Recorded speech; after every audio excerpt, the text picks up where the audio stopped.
Avui els seus primers 100 dies de govern, poc més de 3 mesos, en què, segons ha reconegut el càrrec, li porta més feina de la que es pensava i en què no ha aconseguit posar en marxa cap de les promeses anunciades durant la campanya electoral.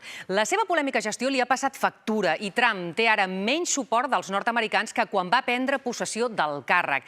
Al gener s'instal·lava al despatx Oval. Llavors, un 45% dels nord-americans li feien costat, l'aprovaven, però també el mateix percentatge de ciutadans el suspenien. Què ha passat des de llavors? Doncs que la seva impopularitat s'ha anat agreujant i tanca aquests 100 primers dies amb el suport del 43% dels nord-americans, 2 punts menys que al gener, i amb el suspens del 52% dels ciutadans, un 7% més que al gener. Unes xifres que el porten a ser el president dels Estats Units amb el nivell de popularitat més baix dels últims 40 anys, un 39%, una xifra que es queda 20 punts per sota del suport que tenia Barack Obama després dels seus primers 100 dies de govern i que també està per sota de la que van registrar anteriors presidents, des de George Bush fill i pare, Bill Clinton i també Ronald Reagan, que és de tots ells el que va aconseguir més suport, amb un 67% de popularitat.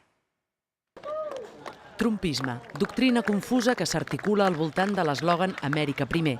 Els detractors de